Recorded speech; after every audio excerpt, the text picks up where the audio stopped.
जी hello दोस्तों, मैं हूं कमर सीमा। और दोस्तों, यहाँ अमेरिका में बड़ी सर्दी है। और जिस तरह के आप देख रहे हैं कि मैं बड़ी मोटी जैकेट पहन के और कान वगैरह कवर करके बाहर बैठा हूँ, क्योंकि धूप है हमारे वहाँ पे पाकिस्तान में। तो जितनी भी सर्दी हो, लेकिन अगर धूप निकल आए तो हम कहते हैं गुजारा हो जाता। लेकिन यहाँ पे जो ठंडी हवाएं चलती हैं वो हमारे कंट्रोल से बाहर होती हैं। ये तो यहाँ के हालात हैं। और मैंने एक छोटा सा यूट्यूब चैनल बनाया है, ट्रैवल विद कमर जीवा। अगर आप सर्च करें, अगर आपको मिल गया तो आप उसमें देखिएगा।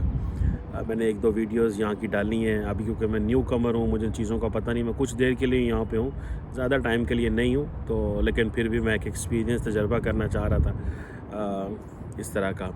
आज का जो इम्पोर्टेंट टॉपिक है दोस्तों, वो है कि कर्ज़ा पाकिस्तान मज़ीद ले रहा है, और वो ले रहा है रशिया से और ले रहा है कज़ाकिस्तान से।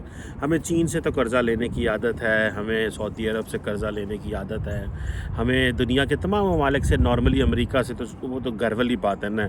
अमेरिका से कर्ज़ा लेना या इंग्लैंड से कुछ मांग लेना, वो तो घर की बात है। हम समझते हैं गल ही कोई नहीं है, तो समझो मसला ही कोई नहीं ना है। तो अभी पता ये चला कि पाकिस्तान जो है वो $2 अरब का कर्ज़ा, जो $3 अरब तो चीन से आ रहे हैं। जिस तरह के आपने सुना भी होगा कि फ़ॉरेन एक्सचेंज रिज़र्व्स के लिए आ रहे हैं, और $2 बिलियन जो है वो कज़ाकिस्तान और रशिया से आ रहे हैं। अच्छा, मज़े की बात यह है, ये फाइनेंस मिनिस्ट्री ने इस प्लान को तैयार भी किया, और इसके लिए कोई डेस्परेट मूवमेंट्स भी हैं। और असल में चीज़ क्या है कि जो मैक्रो इकोनॉमिक इंडिकेटर, जो फॉरेन एक्सचेंज रिज़र्व्स हैं, उनको स्टेबलाइज़ करना है। That is what is important. और दूसरा ये है कि बीजिंग के साथ तो ज़ाहिर बात है, इमरान खान साहब जो जा रहे हैं 4 दिन के दौरे पे जा रहे हैं। मज़े की बात है, इमरान खान साहब एक दिन नहीं निकलते। इमरान खान साहब समझते हैं जो मैं जा रहा हूँ ना वहाँ पे, वो सारा गैर ज़रूरी फजूल है। लेकिन क्योंकि ये स्पॉन्सर्ड विज़िट होता है, इसमें हमें अपना ख़र्चा नहीं करना पड़ता। क्योंकि मैंने एक अपने दोस्त से पूछा जो इस तरह के जो टूर्स अरेंज करते थे, तो मैंने कहा सुना है क्या चलता है जब हमारे वज़राए आज़म बाहर जाते हैं। तो उन्होंने कहा यार प्रॉब्लम ये है कि अगर तो जा रहे हों अरब ममालिक में, तो वहाँ पे ये होता है कि वहाँ पे हम होते हैं मेहमान। ठीक है जी, तो वहाँ पे मेहमान होते हैं, और मेहमान होने की वजह से वो अरबी हमारा बड़ा ख्याल करते हैं, अच्छे स्वीट्स देते हैं, अच्छा जनाब कमरे होते हैं हमारे, खाना फ्री होता है, खाना बड़ा ज़बरदस्त होता है। लेकिन इसी तरह चीन में भी इसी तरह है, क्योंकि चीन आपको स्पेशली विंटर ओलंपिक्स में इनवाइट कर रहा है। और दूसरी तरफ अगर आप चले जाए अमेरिका, इंग्लैंड वगैरह में, तो वहाँ पे फिर नॉर्मली ये होता है कि आप चले तो जाते हैं, ख़र्चा अपना होता है। तो उसने कहा कि कई दफ़ा तो ऐसे भी हुआ कि बिरयानी भी खानी पड़ी है, क्योंकि बजट जितना होता था एम्बेसी का या इस तरह। तो उन्होंने कहा कि जो उनको एलोकेट किया जाता है एम्बेसी को कि भाई हाँ इस वक्त फॉर एग्ज़ाम्पल स्नैक्स ले लेना या दोपहर के वक्त ले लेना, तो अगर दोपहर के टाइम बिरयानी भी चल जाती है या कोई इस तरह की चीज़ हल्की फुल्की चल जाती है जो कि एम्बेसी के बजट में रहता है, जो कि बुरी बात नहीं है मैं समझता हूँ ज़ाती तौर पर एक का। क्योंकि और इमरान खान साहब आपको पता है इस चीज़ को बड़ा कैश करा रहे हैं कि बाकी जो वज़राए आज़म थे जब वो बाहर जाते थे तो बड़ा ख़र्चा करते, मैं तो को नहीं करता, मैं तो इन्होंने चीज़ों का बड़ा ख्याल करना, मैंने खर्चे कम किए। और उनके जो वज़ीर मशीर हैं वो इस चीज़ को कैश करते हैं मीडिया पे कि पुरानी हुकूमतों ने इतना इस ट्रिप पे अमेरिका पे ख़र्चा किया, हमने इतना किया। This is not something bad, लेकिन मैं आपको बता रहा हूँ कि वो क्योंकि एक दोस्त मेरा था इस सारे प्रोसेस में किसी वक्त, अभी तो वो नहीं है, तो वो मुझे बता रहे थे। बट एनी हाउ, ये जो चीज़ है कि पाकिस्तान अब जो मुझे चीज़ परेशान करती है दोस्तों, और मैं समझता हूँ एज ए सिटीज़न पाकिस्तान जो मेरा हक़ है पूछना, दुनिया के जितने भी अच्छे सिविलाइज्ड मुल्क हैं, बल्कि यहाँ अमेरिका में भी बैठे हैं हम, यहाँ पे एक कॉन्सेप्ट है डेट सीलिंग का। मैंने शायद आपके साथ पहले भी डिस्कस किया था कि आपकी जो इकॉनमी है, आपकी जो जीडीपी है, उसके कितने परसेंट आपने कर्ज़ा लेना है। हमारा तो मेरे ख्याल है 70-80% के करीब कर्ज़ा हमारी जीडीपी का हो चुका है। अब आप इमेजिन कर लें 280, 90, 70-80 अरब डॉलर की जीडीपी, और उसका आप अगर 70% ले लिया तो उसने सब कुछ ही ले लिया।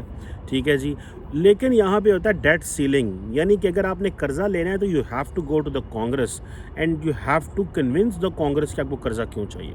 हमारे यहाँ जो सबसे बड़ा जुल्म हो रहा है हमारे साथ कि हमारे सियासतदान हमारे नाम पे कर्ज़ा लेते हैं और हमें पता भी नहीं चलता कि कितना कर्ज़ा हो गया, और ये आज तक मिस्ट्री है। या तो हमें बताया जाता है डॉलर्स में या हमें बताया जाता है रुपए में। मैं यहाँ अमेरिका में हूँ तो मुझे रोज़ किसी न किसी पाकिस्तानी से, किसी इंडियन से, किसी अमेरिकन से मुलाकात होती है। आपको पता है ये एक वो कह लें कि एक ये सोसाइटी यहाँ जिसने सबको, इस अमेरिका ने सबको एम्ब्रेस किया हुआ है। अच्छा, तो मैं जब पूछता हूँ तो मुझे वो पूछते हैं, यार वाकई अमेरिका जो पाकिस्तान ने जितना लुट के ले गए ने पैसा, वाकई पैसा बाहर चला गया, वाकई इस तरह की बातें हुई हैं। तो ये जो चीज़ें ना थोड़ी सी परेशान करती हैं और इस तरह लगता है कि जैसे पता नहीं हम किसी एलियन दुनिया में रहते हैं, या हम पता नहीं कहाँ रहते हैं, या हमारा पता नहीं क्या हिसाब है, या हम कौन हैं जो हमारे बारे इतना जो है वो कर रहे हैं।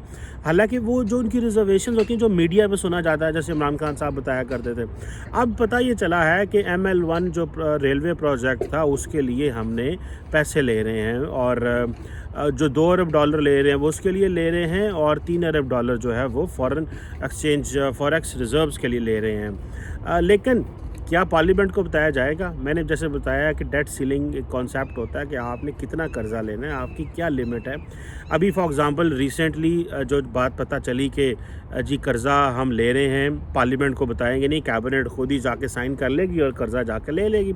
अच्छा, मज़े की बात यह है कि हमारी जो मिनिस्ट्री ऑफ इकोनॉमिक अफेयर्स है उसने रिबटल भी जारी कर दिया इस पर, और ने कहा नहीं पाइन, ऐसी कोई गल नहीं है, ये तो कोई बात नहीं है, हम जो है वो नहीं कर्जा ले रहे, और ये कोई जो है ना ये मिस इन्फॉर्मेशन है रशिया और कज़ाकिस्तान से लेना। बल्कि कज़ाकिस्तान से क्या कर्जा लेना, उनके तो बेचारों को अपने हालात ठीक नहीं है।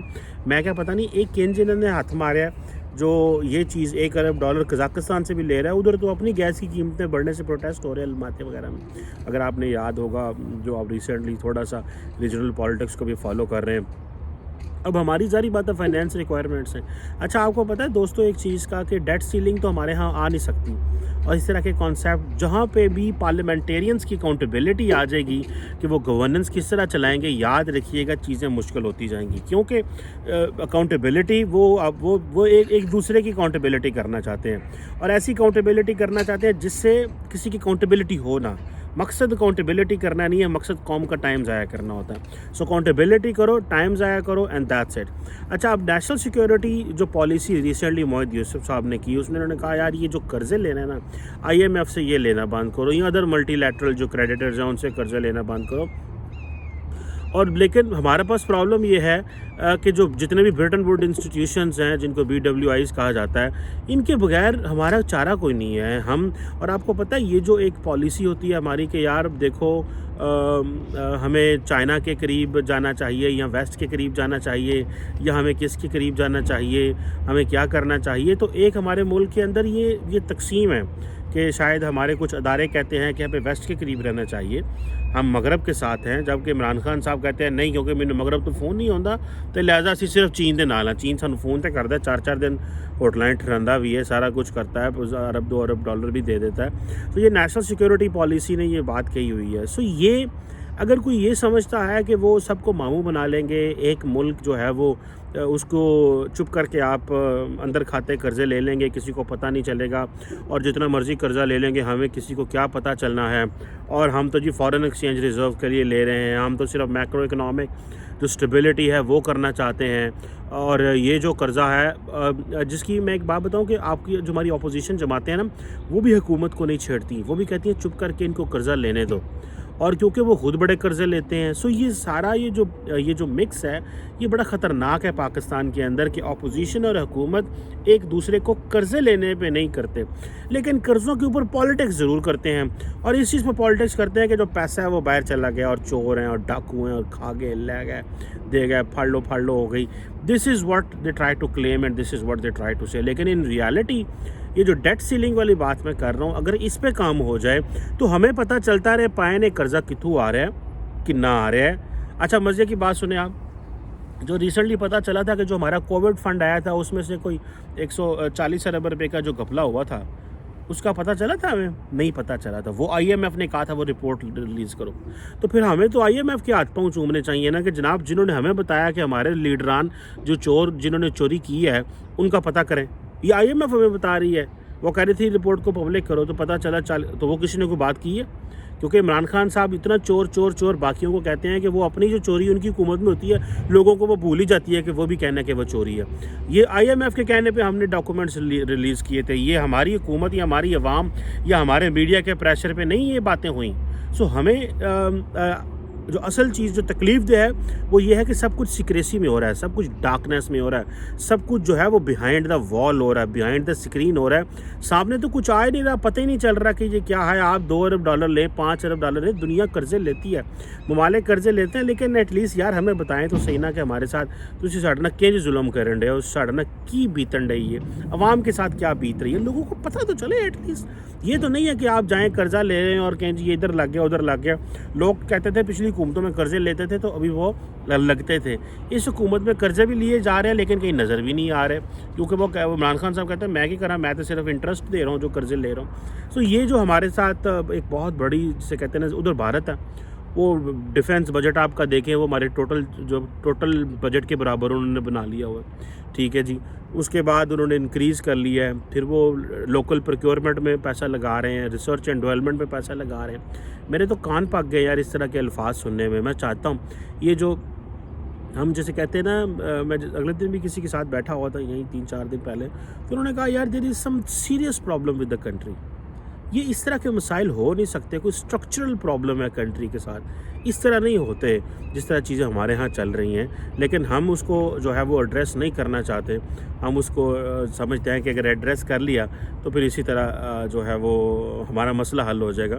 सो मसला हल नहीं करना, मसले बना के रखना है और आवाम को बेवकूफ़ बना के रखना है और उनको कहना है कि पाइन बस ए चोर है ओ चोर है, हम आपके मुखलिस हैं। और ये ही एक तरीका है कि एक मीडियोकर आवाम के ऊपर जो बेचारे मासूम लोग हैं, जो हमारी एलीट है वो तो एंजॉय कर रही है, अच्छा वो तो बड़े सियाने हैं, उन्होंने तो बाहर इंगेजमेंट्स कर ली हैं, वो तो दुनिया में कनेक्ट हो गए हैं, बिज़नेस कर रहे हैं। लेकिन वो जो मेजॉरिटी जो गाँव पिंडा च रहंदे ने बेचारे माड़े बंदे, उनका क्या होगा? उनके पास कोई होप नहीं है, उनको बस इतना ही पता है इमरान खान चोर नहीं है।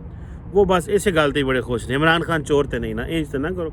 मैं अगले दिन किसी से अमेरिका से मिला, एक जगह पे खाने पे था, तो कुछ और दोस्त भी थे, तो एक शख्स थे वहाँ पे, मैं नाम नहीं लूँगा, सब बंदे कह रहे हैं कि यार ये देखो ये वो कहते नहीं नहीं इमरान खान बड़ा ज़बरदस्त है। तो मैं एक चीज़ पे कहता हूँ कि हमें ये बुतों को पूजना बंद करना चाहिए कि इमरान खान अच्छा है, नवाज शरीफ अच्छा है, जरदारी अच्छा है। जहाँ पे जो अच्छा काम करे आओ उसकी तारीफ़ करें, और जहाँ पे जो सही नहीं है उसकी क्रिटिसाइज़ करें, भले कोई अपना हो बेगाना हो। लेकिन ये जो हम अपनी बायसनेस और किसी के पीछे लग जाते हैं अन्नेवा, और without even thinking and without even finding out, this is unfair. ये अनफेयर है, ये मुल्क के साथ भी अनफेयर है, अपने साथ भी अनफेयर है, आने वाली कौमों के साथ, जनरेशन के साथ भी अनफेयर है। और वो लोग जो आपसे मुतासर हैं, जो आपसे इन्फ्लुएंस्ड हैं, जो आपसे रास्ता लेते हैं, जो अगर आप इस काबिल हैं, ये उनके लिए भी जो है वो गलत है, भले आपकी फैमिली बच्चे और वाइफ ही क्यों ना हो। So one should talk straight.